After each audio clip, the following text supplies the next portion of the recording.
Today we'll talk about a subject that most women and men actually avoid, and that is how dating is changing and what that means for successful women who want a real long-lasting connection. Whether you're in your late 20s or early 40s, whether you are thriving in your career or still figuring it out. If you're looking for a meaningful relationship with a man you truly admire, this episode is for you. What I'm sharing today is not based on provocative takes or opinions. I'm trying to base my content as much as I can on psychology, on behavioral patterns, and what I've seen again and again in research, in coaching sessions, and in real life. This episode isn't about blame. It's not a battle of women versus men or vice versa. These types of combative discussions, men versus women, women versus men, are really destructive for our relationships and for society in general. This episode is about clarity and awareness, because how things play out in your love life, in our love life, isn't random. It is shaped by the stories you believe, the expectations you carry, and how you show up in the dating world. And if those things do not evolve, they can quietly limit your options without you even realizing it. So why dating feels so hard for successful women today? Let's take a step back and look in the bigger picture. What is shifting in relationships today? Why it matters, and what women need to understand if they want a partner who matches both their ambition and their emotional needs. Let's start with a reality check. Fewer people are dating. Fewer people are getting into relationships, and fewer people are getting married than ever before. And it's not just a phase, it's a global shift. There are many reasons behind this, and some are very, very complex. But one key factor is something that is often misunderstood: how women choose partners and how those preferences interact with modern achievement. Across the board, young women today, especially under 30, are doing incredibly well. In most developed countries, they're outpacing men in education, career progress, and financial independence. And that's something to celebrate. But here's where things get complicated. Many women still carry the instinct, or perhaps the expectation, to choose a partner who's doing as well as they are or better. In psychology, we call this assortative mating or female hypergamy. And it's often tied to security, admiration, and even biology. So if women are rising and men in that same age group are struggling to keep up, then by definition, the pool of suitable partners starts to shrink. And that is not about arrogance, it's about alignment. And when fewer men meet that threshold, it creates friction in dating, especially for women who are excelling and don't want to compromise. And why should they at the end of the day? Now here's the thing. There's a dynamic that shows up across cultures, and it hasn't shifted much, despite all the ways gender roles have evolved. In most cases, women tend to be more selective when it comes to intimacy and sex, while men are often the ones expected to take the first step towards commitment. There's a fine balance here, so let me break it down in simpler terms. On average, a woman is the one who controls when things are going to become more intimate, but a man is the one who, on average again, controls how serious the commitment is going to be. And because sex usually happens before commitment in our modern Western dating world, the burden of initiating deeper connection often falls on men. But here's the twist. Even as women grow more independent and empowered and challenge a lot of traditional norms, most women still wait for that offer. Whether it's a first message, a date invitation, or something more serious, many women are still expecting the man to lead, the man to make the first move. And you might say that this is not like a big deal, especially if you are in your 20s, because that's when you get the most attention and your options feel unlimited. But over time, this pattern has consequences, especially if you're holding out for someone exceptional. And I'm not saying you shouldn't. Hear me out and you understand the dynamics of dating, and then make your choices by having that knowledge in mind. Now, here's where things start to shift, and where many women are caught off guard. In your 20s, it can feel like the offers will always be there, that if you just wait long enough, the right one will eventually show up. And that is not an unreasonable belief, especially when you're thriving, getting attention, and building your life as you should. But the reality is that time changes dynamics. Around the age of 30, something flips, subtly but consistently. Men, especially those who have been developing themselves emotionally, professionally, and physically, tend to hit their stride. And at the same time, women begin facing more social pressure around partnership, family, and timelines. That doesn't mean that a woman in her 30s has less value. Far from it. But it does mean the equation changes. The kind of man who's ready to commit is often looking for something different than he was 10 years earlier.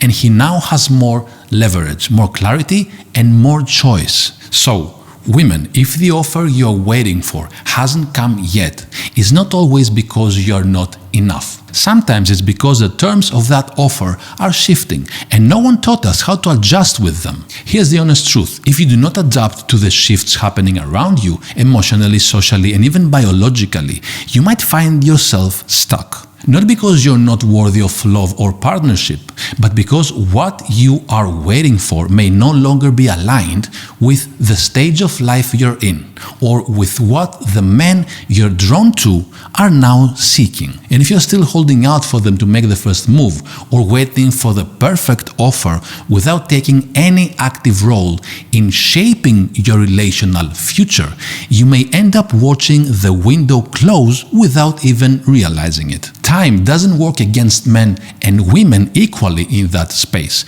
And I know that that's not always fair. And I know that it is really hard to hear. But it is real. Men often gain more options as they get older. For women, the options can become fewer, especially if the standards remain fixed, while life's circumstances change. So the question becomes, are you willing to grow in how you approach relationships as much as you have grown in other areas of your life? Because waiting isn't a strategy, it's delay. And sometimes delay costs more than you think. That goes back to the cost of opportunity of time. So basically, the opportunity cost of time is the value of the next best alternative use of time when a decision is made. Essentially, what you give up by choosing one activity over another.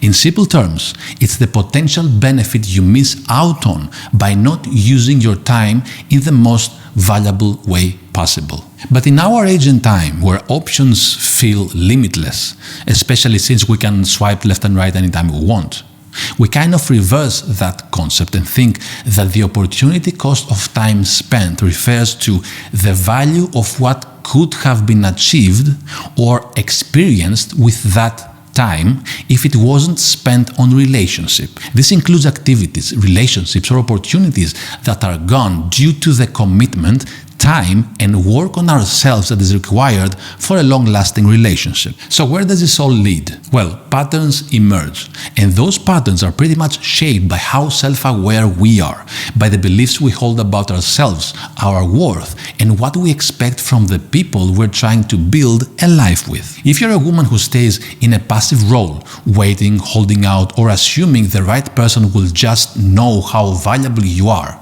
you may unintentionally put yourself in one of a few predictable outcomes. Some women do end up with a partner they truly desire and admire, but often it's because they have done a lot of inner work. They have examined their beliefs. They have shifted how they relate, not just to others, but to themselves. Their standards stayed high, but so did their self-responsibility. Others, even when they have achieved a lot professionally and socially, find themselves constantly disappointed in the dating scene.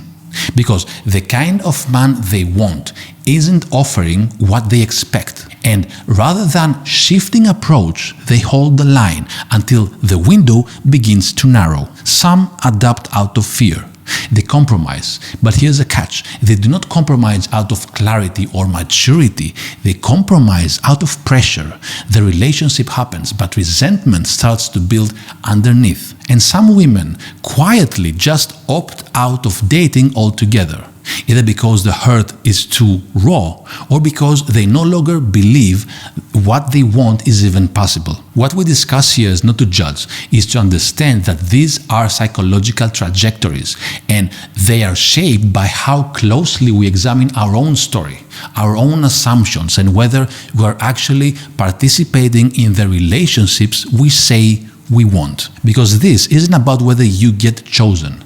It's about whether you have made space in your life to truly relate, to offer, to engage, and to connect on equal terms. Okay, a really quick break because I want to share with you something I created. If you've ever found yourself repeating the same patterns in love, like hesitating to trust, craving connection but pushing it away, choosing partners who don't quite see you, or waiting for someone to finally get it. If you feel these things, I want you to know that you are not broken, but there is a reason, and it often starts much earlier than we think. Our relational strategies, the way we love, the way we withdraw, we compromise, we pursue, aren't just adult choices. They are echoes of the past. What we experienced as children, how we were attuned to, responded to, or neglected, shapes how safe we feel in intimacy today. That's why I created an online course on understanding your childhood psychology. It is designed to help you see the blueprint you've been carrying. It's not about blame, it's about insight. Because the moment you understand the why, you can begin to change the how. This course walks you through the psychology of early attachment, core needs, emotional conditioning, and what all of that means for your adult relationships, romantic or otherwise. Whether you're single, in a relationship, committed or not, and still wondering why it feels off, this is the work that helps you rewire the foundation. If today's episode is striking a chord, this course is your next step. You don't need more dating tips. You need to understand your emotional origin story. Because once you do, everything starts to make sense and change becomes possible. So visit my website to learn more. I will leave a link in the description below. Here's another layer to the story. When I speak to women, especially high-achieving women, I often hear the same thing again and again. They want someone who's confident, emotionally intelligent, ambitious, attractive, grounded, secure, and fun. And they are right to want all that. We all deserve someone who brings out our best self. But here's what makes it tricky. All those qualities combined are really rare. And when many women are drawn to that same narrow subset of men, something we call selective scarcity kicks in. Think of it this way. It's not just that these men are rare, it's that they're also aware of how rare they are. They often have many options, and that changes how they approach dating. Some of those men are definitely open to commitment. Others aren't. But either way, they are far less likely to feel urgency or pressure to settle. Again, that's not a judgment, it's just what happens when someone knows they have time, leverage, and choice. It's basically the exact same thing that happens to women during their 20s. They have time, leverage, and choice. So, when women keep aiming for this kind of man, but expecting to act as if he doesn't have options, things break down. The man hesitates. The woman feels frustrated. Both end up misunderstanding the situation entirely. And the hardest part, for many women, this creates a feedback loop. The more they feel ignored by the kind of man they want, the more they start to believe something is wrong with men, with dating, or even with themselves. But often the problem is not about worth, it's about strategy. It's about recognizing that desire is valid, but desire without adaptation can become a trap. Now, some women do shift, but not because they have found peace or clarity around what really matters to them. They shift because time is catching up, because the people around them are settling down, because the silence has become loud. And the waiting starts to feel less like empowerment and more like limbo. So they adapt, but under pressure. They choose someone they wouldn't have looked at twice a few years earlier. They try to convince themselves it is the right time, even if it doesn't feel like the right person. And slowly they start building a relationship that looks okay on paper, but falls a little flat in real life. This isn't a moral failure. It's a very human reaction to unmet hopes and real timelines. But here's what often happens in these situations. The relationship starts with compromise and stays there. Not the kind of compromise that comes from maturity, but the kind that stems from fear. Fear of being alone, fear of missing out, fear that maybe this is as good as it gets. And those relationships often carry an emotional undercurrent, something unsaid but deeply felt. One person feels they have settled. The other senses it but doesn't know how to name it. Intimacy becomes effortful. Resentment builds quietly, and no one really wins. Does it sound familiar? This is what we call a pressured bond. It's not built on connection, it's built on anxiety. And by the way, we are masters in giving anxiety different masks, like freedom of choice, for example. But over time, that pressure doesn't go away, it just changes shape. Then there are women who choose neither. They don't shift, they don't compromise. They stay rooted in the belief that the right person will show up eventually.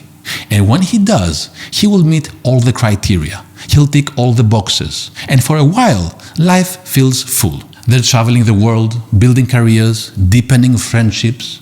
There's freedom, flexibility, even a sense of pride in not needing anyone. And that feeling is very real. Many of these women are successful, vibrant, self-sufficient. They have earned what they have. They have built it with intention. As the years go on, something starts to stir. Not regret, at least not at first, but a quiet questioning. What if no one ever feels just right? What if I have been curating a partner profile that doesn't actually exist? What if my independence became so sharp it turned into isolation? And then, when they're ready to receive something deeper, fewer offers come in. The kind of men that once were ignored are now potential partners. The ones they still desire may not be seeking commitment anymore. And again, this isn't failure, but it is a kind of reckoning. Because even if being single was a choice, the outcome may not have been your choice. And that is something few people prepare women for. That you can win in many areas of life and still feel deeply unfulfilled in love, simply because no one ever taught you how to approach it differently. It's a matter of strategy. For many women, this is where things land. They eventually build a life with someone. He's kind, he shows up, he's stable. On paper, he's a good partner. And for the most part, the relationship works. But deep down, something feels slightly off. Not broken, just incomplete. Like a song that's technically perfect, but never quite moves you. You tell yourself this is what maturity looks like. That real love is supposed to be calm, not dramatic. That chemistry fades away. That maybe those early standards were unrealistic. And sometimes this is true, right? Don't get me wrong. But sometimes this is just a quiet surrender, a decision made not from clarity, but from fatigue, from the weariness of waiting, from the ache of wanting something more and not finding it. Over time, a low-grade dissatisfaction creeps in. It doesn't explode, it just simmers. Small things become annoyances. You miss the excitement you never really had. You scroll past other couples and wonder if they feel it too. And if you're not careful, this subtle disconnect begins to reshape how you see your partner. Not because he's unworthy, but because you never let go of the version of love you thought you would find. Everything I'm telling you now is not about shaming that choice, but it is about being honest with yourself, about whether the life you're building is something you actually choose or something you quietly settled into because the alternative felt scarier. So, what does this all mean? Well, it means that your future in love isn't defined by luck or by waiting for the right person to stumble into your life. It is shaped by how well you understand yourself, by whether you're willing to evolve, not just your standards, but your approach, by whether you can tell the difference between protecting your self-worth and hiding behind it. The truth is, many women won't find a better moment to deeply connect with someone than now. Not because they are running out of time, but because the sooner they shift, the more agency they have. Agency to choose consciously, to connect with someone in a way that's grounded and real, to stop measuring offers and start making moves that align with what they say they want. And remember this, we haven't talked about love so far, but remember this, love isn't a price. It's not something you wait to be given just because you're worthy of it. It's something you learn how to offer and receive with both discernment and courage. So, if this message landed, share it with someone who needs to hear it. Leave a comment with your thoughts and subscribe if you want more grounded, psychology-based conversations like this. And if you're ready to take a deeper look at your own patterns, whether it's through coaching, reflection, or just building a new relational blueprint, go to designthyself.com. You'll find free tools, my weekly newsletter, and the option to have a session with me. Thank you for being here, and more importantly, thank you for being open to what I'm sharing with you, because I do it with a really good intention. Above all, never stop asking yourself, what is that thing within me that makes me do the things I do? I'm Dimitris, and I share psychology-based insights and tools to help you design a well-lived life. I'll see you in the next one.